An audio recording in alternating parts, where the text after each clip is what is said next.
What if the best years of your career weren't behind you, but ahead of you, and completely your own?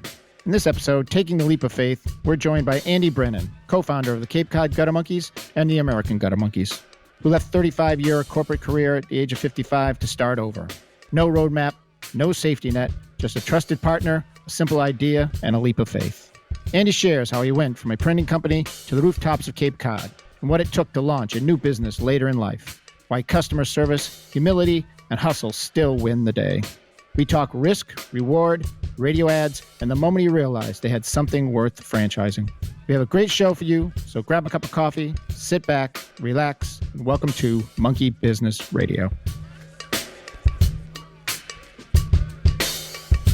Hello, everyone. Welcome to episode 15, Taking the Leap of Faith. As always, I'm here with Dennis Higgins, How you doing, Cape Cod Chris? Gutter Monkeys. Hello, Dennis. And we have a special guest. We've been trying to get him on the show for a while. His partner in crime, Andy Brennan of the Cape Cod Gutter Monkeys and American Gutter Monkeys. Great to be here, guys. Hey, Andy. Glad to have you on the show. We've been trying to drag Andy in here for a while. We finally got him. So here we go. Going to talk about the genesis of the Cape Cod Gutter Monkeys, and then we kind of roll into American Gutter Monkeys. But why don't we start with where do you want to start? College? I guess that's where you guys met, college roommates? How about this? Andy and I met in the fall of 1977 at Bentley College. We were roommates. Andy was from East Walpole. I was from Framingham, and housing threw us in the same room together. And we've been friends ever since. Welcome to the show, Andy. Hey, thank you. Wow. A pleasure. Usually those college roommate first freshman year things don't work out, but you guys made it through that? Andy and I lived together for 4 years in college, and that was a long time ago, and he still lets me hang out with him. After all these years, I still like the guy. We still get along pretty well. Andy, after college, I mean, we had a great time in college. I think we learned a lot. Andy was really a superstar at Bentley's soccer program back in the day. And after college, I went one way and Andy went into the corporate world. Talk about that, Andy. Well, I kind of took the traditional approach. You know, after college, you go into the corporate world, go into the 9-to-5 type of job. That's what I did. I went into the printing business, and 35 years later, I was feeling the struggles of corporate life, where you had really no control over your future. And at the time, there was a lot of payroll freezes, mergers, acquisitions, constricting job market, things that made me think, what do I want to do for the rest of my life? I was 55 years old and was at a crossroads. Didn't know what I wanted to do next. And then one day, Andy and I were talking, and even though we didn't work together, we went in separate directions. I was self-employed my whole adult life. But Andy and I, we married our wives back in 1983. And in 2013, Andy suggested that we bring our wives to Hawaii to celebrate our 30th wedding anniversaries together, which we did. And that's where Andy started bringing up the subject of maybe him and me starting a business together on the beaches of Maui. I thought it was the margaritas talking, and it wasn't. That's where we started talking about starting a business together, which would evolve into the Cape Cod Gutter Monkeys. Yeah, for the last 5 years of my business life, I was always wanted to be self-employed, but I said to myself, I have, the knowledge, but what skills do I have that I can actually go and do my own job? I'm not a carpenter. I don't have the skills Dennis has. That takes, years to gain those kind of skills. What could I do that actually I could go out and actually do my own job? And that's when Dennis and I started kicking ideas around. And boy, I tell you, we came up with a beauty. Yeah, we did. This is the best business. The Gutter Monkeys is the best business I've ever owned. And my business partner for my whole life was always my wife. And she came on board, and Andy's wife, Nancy, came on board. Two couples that we had known each other for well over 30 years at the time. We trusted one another implicitly, and it was a great match. It really worked out well. And we're still running a wonderful business, and it's expanded into several other business opportunities as well. But it really did. It started in Maui, and when we got home, and that was in 2013, and it was in September. Yep. It was January, you called me, and then we started talking about this business that would turn into the Gutter Monkeys. Yeah, the funny thing is we literally just kicking ideas around. There was no exact plan. We started in January, February. Hey, let's come up with what kind of business do we want to get into? And then it turned into, well, let's what are we going to come up with a name and what are our colors going to be? And it took us months to come up with a business plan, and still no exact plan of exactly when or if we were going to do this. It was just an idea at this point. And you were doing all kinds of work, right? You were doing decks and Well, painting. I was sort of semi-retired, so I was doing handyman work. I was in the trades most of my life, so I was doing light carpentry and, for families, friends, and neighbors. And we pretty much zeroed in on gutter cleaning, repairs, and maintenance here on Cape Cod. And so one of the first things Andy and I agreed to was that Andy would work his corporate job. He lived in Walpole at the time, Monday to Friday, and he would come down every weekend and we would do a job together. Boy. So we built an outdoor shower. We were building a deck. The next weekend, we might put a roof on a cottage. I mean, we replaced some windows just to see if Andy really was going to adapt nicely to working with our hands. I've been sitting behind a desk for 35 years, and did I really want to go out and climb ladders and jump on roofs and do the physical work that's necessary for the job? And it was a good training ground. Yeah. But you adapted quickly. Yeah. You're not afraid of heights. Yeah. First time I watched you walk on a roof, I think we did my mom and dad's roof out in Dennisport. Yep. You walked on with a crew and you couldn't tell Andy, that was his first day on a roof. Oh. So did you get the feeling of liberation? I remember I kind of left my business, sort of did a semi-retirement, and walking out that door, moving on to a new project like the Gutter Monkeys. It must have been pretty liberating. Oh my God, it was the best feeling in the world. Yeah. Scary, you don't know where your next paycheck's coming from. But my whole life was Monday to Friday. I knew exactly what I was going to get paid, no matter if I missed days, if I was sick. It didn't really matter. But the liberation of actually knowing the harder you work, the more money you make. Wow, Yeah. what a concept, Exactly. Take control of your own life. I remember I never left to start my own company, but I went to successively smaller startups, and each time I felt more liberated, and I got exactly down to what you just said. I left the safety of a 40-hour week to work in a startup, but I felt like I had more control over my life and where it was going. And at the end of the day, I was getting paid for the amount of work more time I was putting in. So yeah, my big questions to myself was, did my years of experience in the corporate world, was that transferable to self-employment?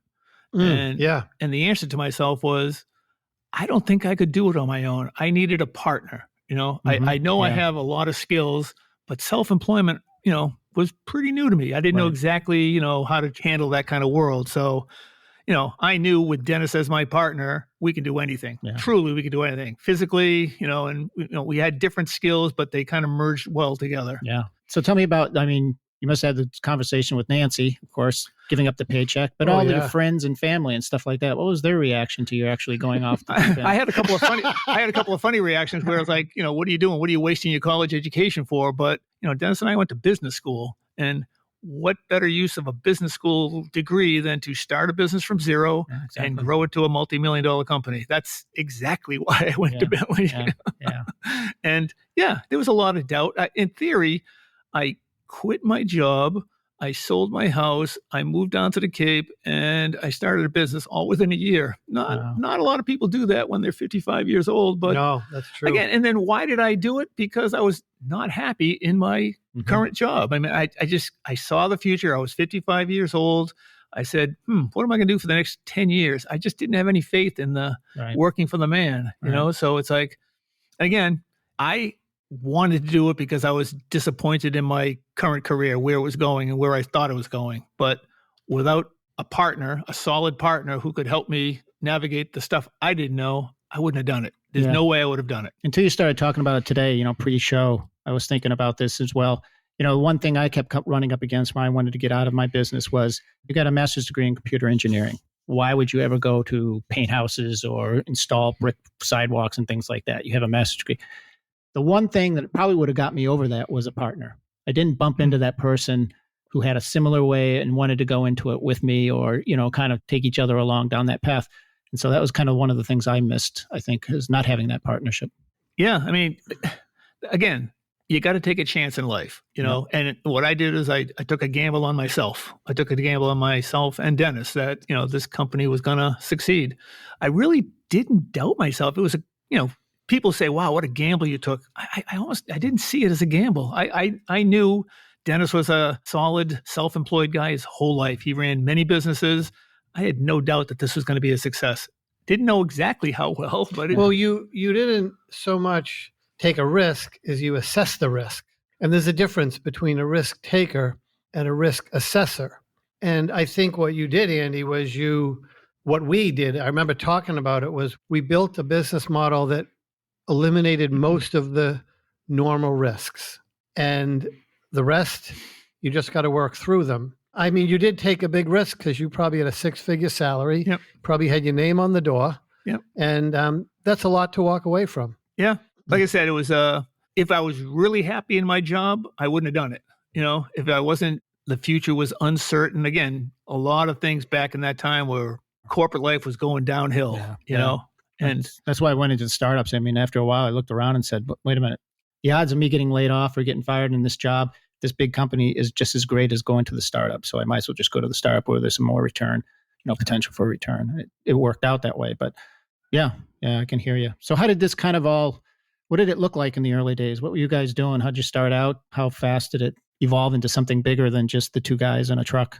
Well, I remember in August of 2014, we started our radio ad campaign. Well, so you started the radio ad right out of the gate? a month before. A month before. Really? Yep. Wow. Then we also took out ad space in every church bulletin, every Catholic church bulletin on Cape Cod, and there's something like 16 different churches. Yep. And so, as every good Catholic knows, that's what you read during the gospel and during the homily. You're out there reading the ads.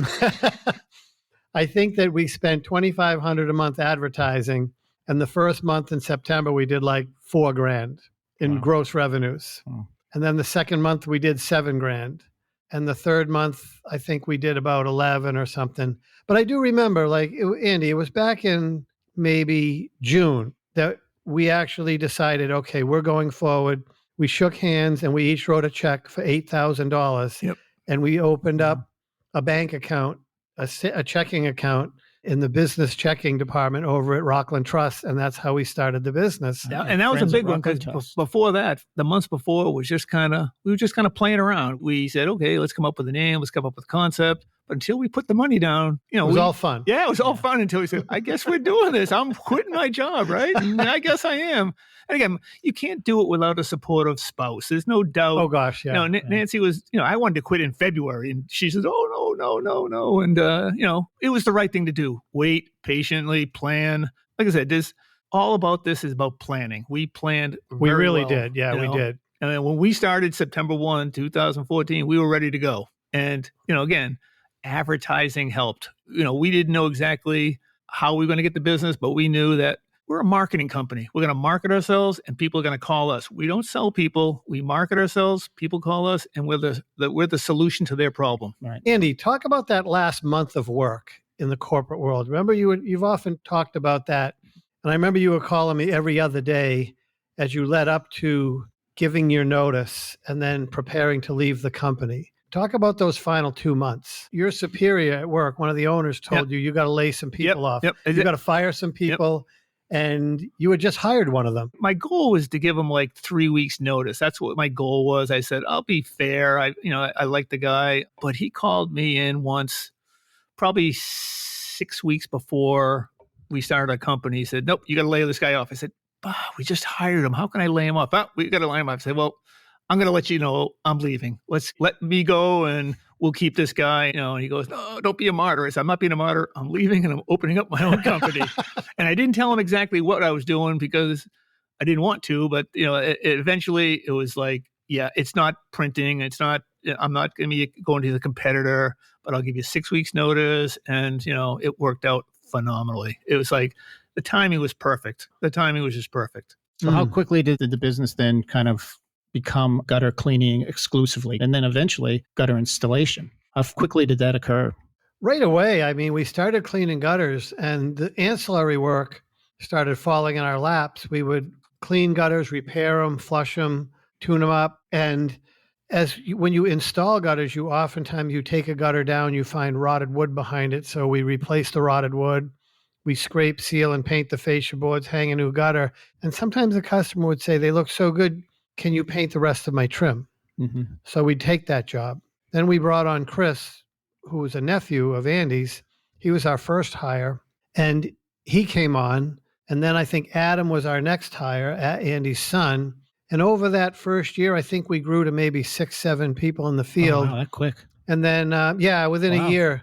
And then Babs, my wife, came on. And then Nancy came on a Jeez. few months later. Well, that's a whole nother thing, right? When you start, not only are you responsible for your paycheck, but now you're responsible for other people's paycheck. Yeah. That's a different level. That's a different level of stress at that point. Well, right? I wouldn't say stress. It's a different level of responsibility. Yeah. That went up pretty quick. But when we first started, again, we would take any job. Like when you first start day one, the phone's not ringing and people aren't calling because they don't know us yet. So we took any job we could. We took painting jobs, carpentry jobs, anything we could. And it just grew from there. You know what I'm saying? It's one of those things that we had the skill to do a lot of things and we did it. Whatever it took to get the company rolling, there was going to be valleys, there was going to be peaks. And again, proper planning helped us out a lot. But also, we never strayed from the fact that we're a gutter company. We didn't advertise carpentry or ancillary work like painting. We didn't advertise it. If it came our way, we would take it. But from a marketing and branding standpoint, we stayed true, and we still have stayed true to the fact that we're a gutter company first and foremost. Yeah. So years later, when you got a slow point, you didn't bail and start power washing houses or cleaning windows or something like that. You stuck to your mission. You stuck to your we stuck to our mission branding and your statement. marketing. Exactly. That's exactly right.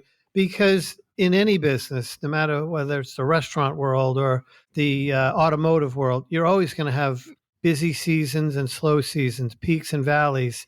And so you always want to stay true to your mission statement, to what it is that you do.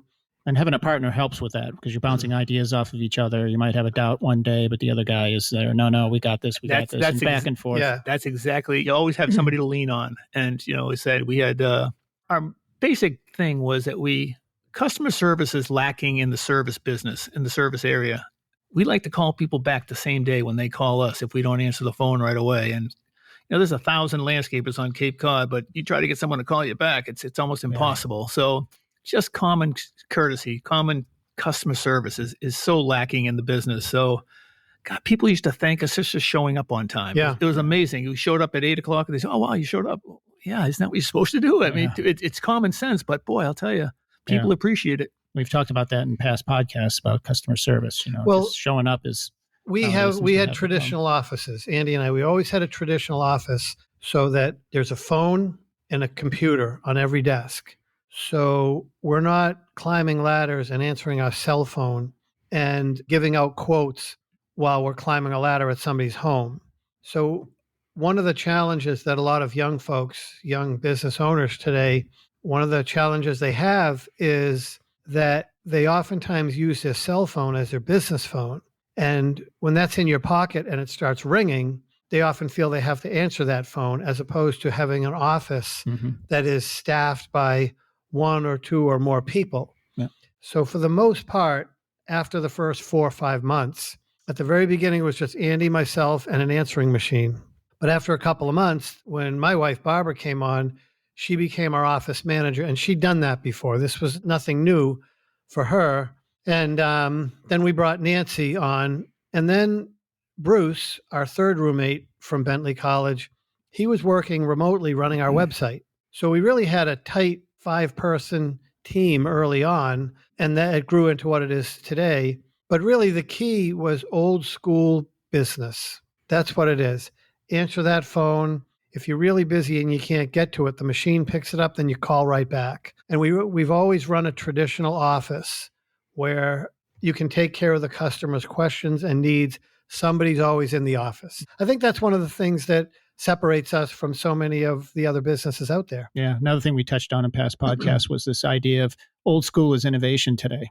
Answering the phone, having someone answer and having a landline like that. That's an innovation because people don't do that anymore. And yet it, really resulted in some amazing growth in your early years because you had someone answering the phone. Yeah. Our website has pictures of ourselves. So, it's verification. When people oh, what about the Gutter Monkeys? Well, look at the website. You'll see a picture of me. You'll see a picture of Dennis. You'll see a picture of everybody in our office. So we're here. I go to a lot of websites and I have no idea if they're on Cape Cod or in California. You have no idea where they are. So we just like to let people know who we are and where we are. So at some point you started adding trucks. I mean, at some point you guys had to sit down once again and say, okay, we're going to have to take this to the next level. We're going to start doing, installations. We need a couple of trucks. We need the extruders and so on and so forth. So that's a whole nother level of kind of ratcheting up things. Again, we try to do things before we have to. So we were growing pretty fast. So we were hiring people probably earlier than we needed to, but we wanted to train them and get them up and running. So when the busy season hits, they were up and running. Yeah. That's another interesting thing you guys have touched on a couple of times is this idea of acting before you need, hiring the person before you need them, buying the truck before you need it. That's a very hard thing. Now American Gutter Monkeys, we have our franchisees. That's a very hard thing to convey to a franchisee. It's this idea of taking that leap of faith and buying that truck before you need it or hiring that employee before you need them. Well, especially post-COVID. Oh, yeah. You had all that We going on, cannot too. get the truck we want in 3 days. Mm-hmm. Andy, remember it was like 2019, Christmas week. That's when we always buy our trucks. And we bought a pair of 2020 trucks. And it was 2019, Christmas week. We went in like on a Tuesday. And they had one of them in stock on the lot. And they said, come back on Friday and pick them both up. And we came back 3 or 4 days later, picked up both trucks and drove them back to the shop. Today, this year, just past 2024, we ordered 2 new trucks Christmas week of 23. We picked them up. We took delivery something like June. Yeah. It takes 6 months if you want a silver Tacoma in this particular color match, 4-door with a 6-foot bed that matches our fleet. They just can't get them that fast. So you have to order them before you need them. And I don't think it's necessarily so much a leap of faith as it's confidence in your business model. Good point. Yep. And you have to understand that post-COVID, getting trucks and inventory in general is different than pre-COVID. Yeah. And that's just an adjustment we all had to make. You must have had some interesting conversations leading up to COVID or in COVID about, how to run the business, whether the business is going to survive, et cetera, et cetera. Or were you guys pretty much locked in at that point? Nobody can predict the future, and no one could have predicted COVID. But, if you run your company as debt-free as possible, little humps in the road aren't going to bother us. If you have a business that you have a lot of leases and rents, and you get into a COVID situation where you're shut down for months or weeks, that's going to put you out of business. Yeah. We didn't prepare for COVID, but we were prepared for anything. Yeah, that's a really good point. Again, another thing we touch on in this podcast a lot is that ability to, if your finances are in order, you have a lot of latitude to kind of go with the flow, take whatever punch gets thrown at you and be able to survive it. And also, we were able to pivot. We never really planned to franchise. It wasn't part of our business plan, but as the company grew, we adjusted and we pivoted with it. And when customers are coming up to us and asking us if they can, can they do what we do? And Dennis and I said, well, yeah, I guess we can, because it's a simple business plan. It's not a complicated business plan, but, if you follow the rules, you could succeed also. So that's how kind of we pivoted into American Gutter Monkeys. Okay. So people started coming to you and saying, can I do this too? A customer said, wow, I love what you guys do. You think we could get into this kind of business? And we'd never thought about it before, but we said, sure, let's come up with something. And we did. Wow. And then that spun off to another customer, another person coming in, and then so on and so forth. And kind of American Gutter Monkeys was born. Okay. How many years in was that about? 2. Yeah. Two and a half. Soon. 3.5. Yeah. Wow. Yeah. That was fast. We had bounced around many ideas. There were a lot of ideas. Whenever you're starting a business, no matter how much you think you only know a small amount. And then as we move forward, we say, oh, wow, there's additional ancillary work in gutter cleaning, gutter tune-ups, gutter repairs, gutter installs. So then we bought an install truck. And as that occurred, we said, okay, there's an awful lot of carpentry involved in gutter repairs and gutter installs because we have to take old gutters down, a lot of carpentry and repairs behind it. So we started focusing on building carpentry teams that can do this type of work. And there's no way we could have anticipated and predicted that at the beginning, but you go in with some level of flexibility. And it worked out really well. And, integrity is huge. Skill set is one thing, but you can't teach integrity. And if you surround yourself with people of integrity, your problems will be minimized because men of integrity will always be true to their integrity. Yeah. And I think that especially here in the front office, we've always surrounded ourselves with men and women of integrity, and it makes a huge difference. Yeah. You always say, you're the average of the 5 people you surround yourself with. Yeah. So you had a good start because you had your wives You had each other, Yeah. your wives. So now you got 4 people, and you start adding your family and members in. So you're surrounded by some pretty good people right out of the gate. So that's a huge advantage. Yeah, as it well. is. And again, it goes back to having a partner. It's just a good partner, someone you've known since college. It's huge. So did you guys start breaking into developed roles yourselves, right? You guys kind of went, Andy, you've done a lot of the estimation work and things like that. Dennis, you've kind of run the teams and things like that. That role sort of happened pretty quickly, or did it kind of evolve over the years?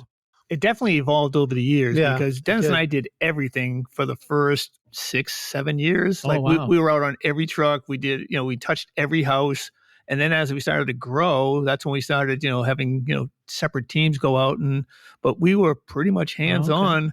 And then again, we still had to run the business, but that's what, our wives were doing inside, handling all the office stuff. But yeah, it was kind of exciting being out in the road. But, eventually we started taking more of the running the business, and Dennis pulled off the truck first. And then probably a year later, I pulled off the truck, and now we're pretty much running the whole business as it is now. Okay. And sometimes the younger kids still let us go out and play on the trucks.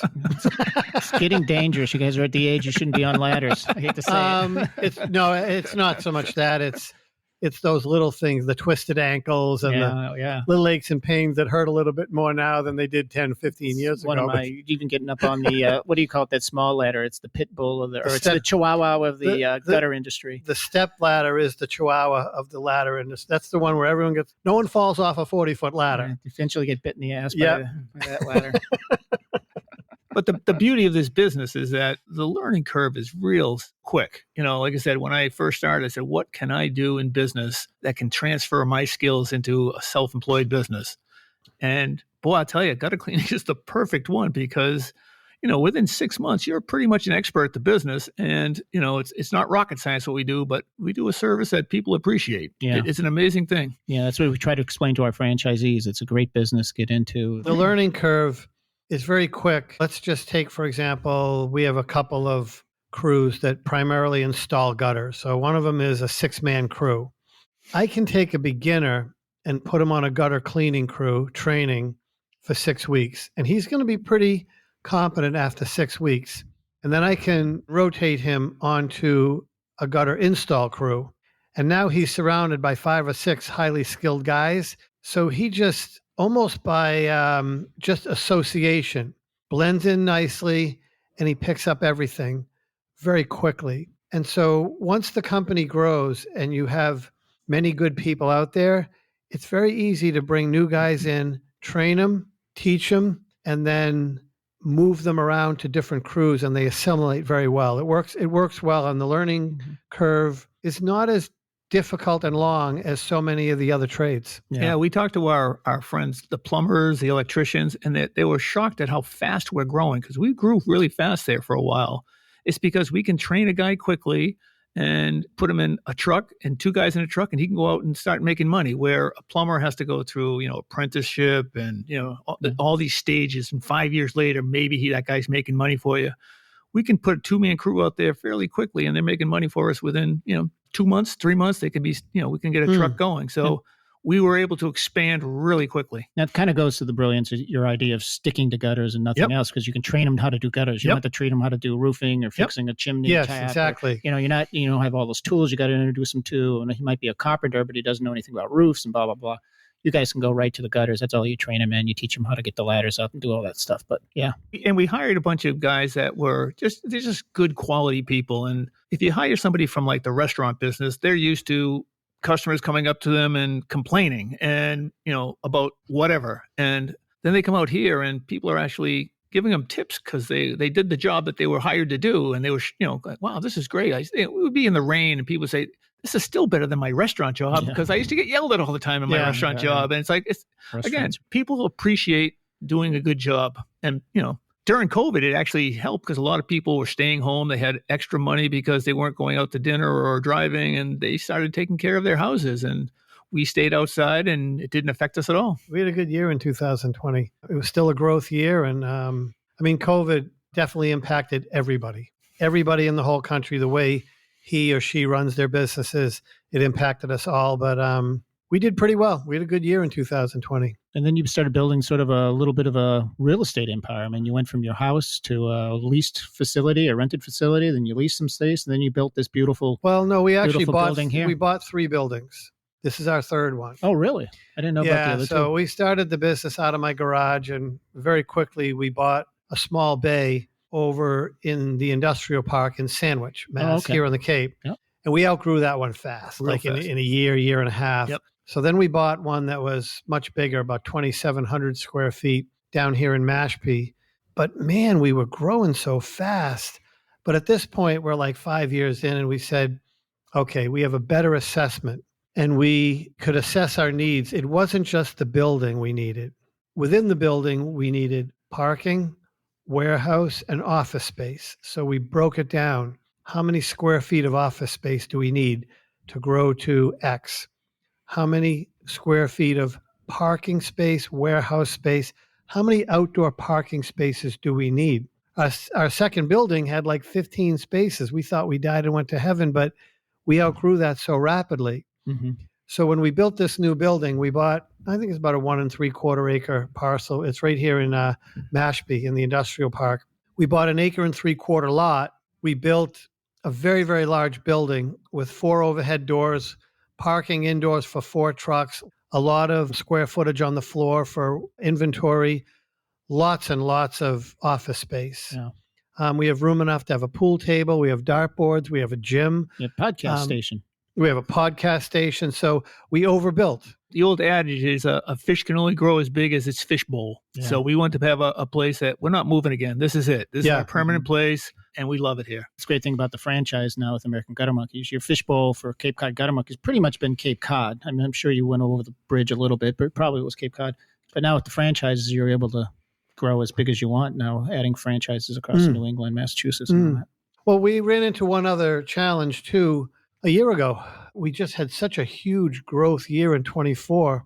We were running out of parking, and we had like 28 parking spaces, and we only had maybe 20 employees. But then we had a growth year, and we added several more guys in the field and a couple of ladies in the office, and we didn't have any more spaces because we have a dozen or more trucks, company trucks. So we have a dozen, well, we're up to 15 company trucks, and we have, 25 or so employees in the building.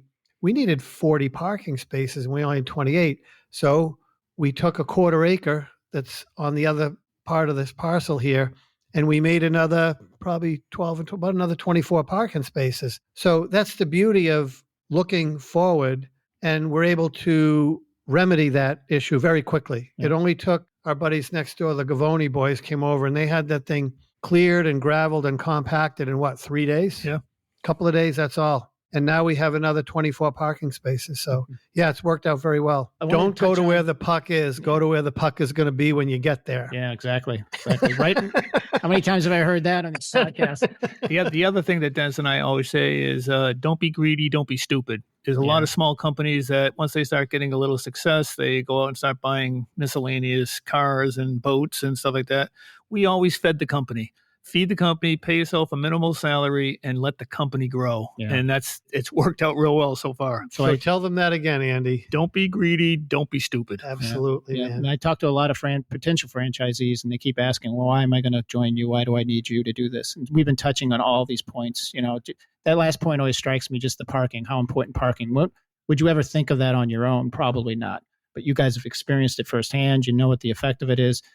That's what you get when you kind of franchise or join us as a franchisee. And again, coming from the corporate world, you don't know a lot of these things about liability insurance and this insurance and that insurance. And boy, just having someone has knowledge of that and what do I got to buy and how do I start my business and what am I missing? It's a wonderful thing having someone to lean on. Mm-hmm. So now you're into a whole nother thing. You're starting to work with franchisees and things like that. So that's a whole nother kettle of fish, right? You got to kind of learn how to do that, how to handle franchisees who are, they're not employees, so you can't make them do things that they're supposed to be doing, but that's a whole nother thing.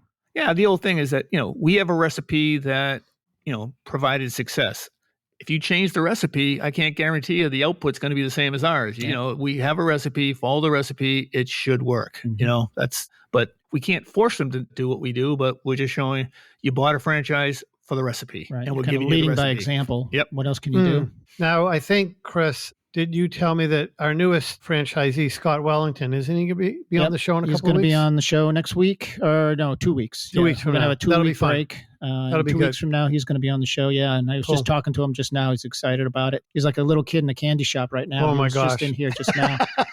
Hey, he's having a blast. He's having fun, and he's just, you can tell when he comes in, sits down. We were just talking, Andy. We were just talking. What was the one thing you had mentioned to him that he was surprised by? I forget what it was, but we just had this little conversation with him. All of a sudden, he was like, "Oh, I didn't realize that. Oh, that's great to know." That might have taken him months to figure out. Yeah. I think, again, comes back to having that partner. Anything else you guys want to kind of roll into? We could talk business all day long. Yeah, we could do this. Get a 6-pack of beer. We won't go anywhere. Okay, I'll go. Actually, I noticed there's no beer in your refrigerator. No. Yeah. Is that one of those liability things? Oh, sometimes there is. Liability 101? Yeah. You just didn't look in the right refrigerator. So let's talk. People are always going to ask you, "Oh, you left your corporate job. Who knows where you could have been? You could have been a president of that paper company right now. Do you have any regrets about that? You ever think back on that and say, wow, I could have been vice president of printing and collating." Yep.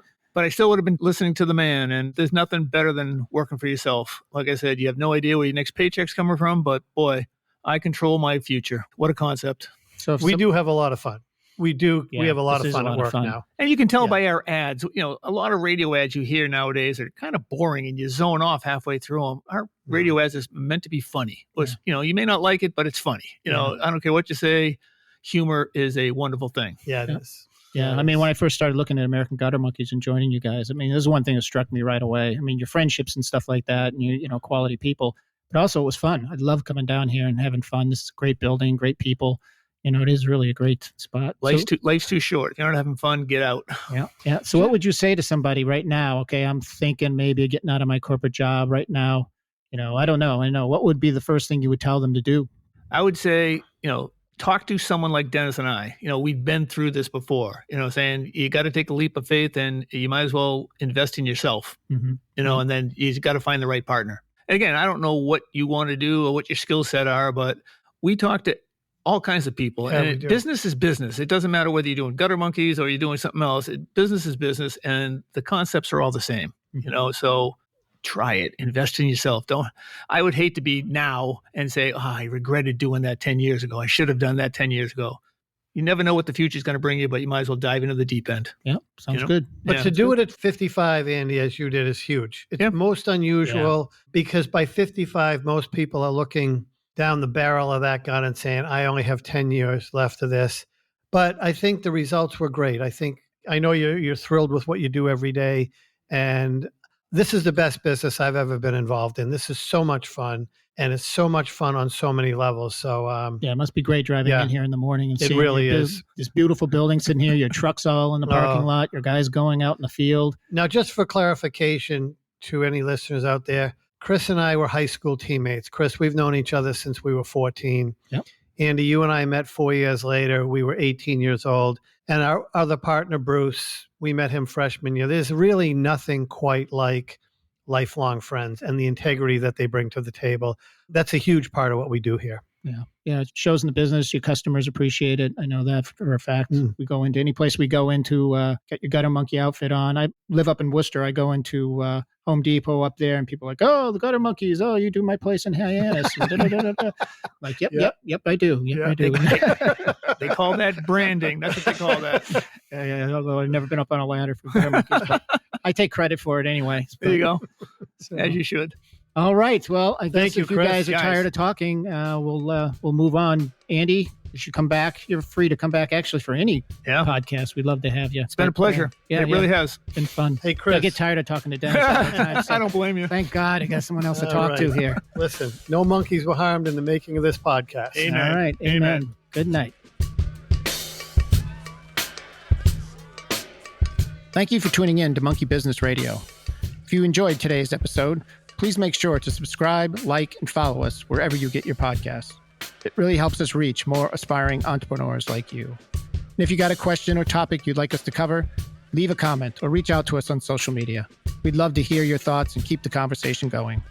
Don't forget to leave us a 5-star review if you found the episode valuable, and make sure to share it with anyone who might benefit from our tips and stories. We'll see you next time. This podcast is produced by American Gutter Monkeys, LLC. Build real wealth through business ownership. For details, visit us at AmericanGutterMonkeys.com.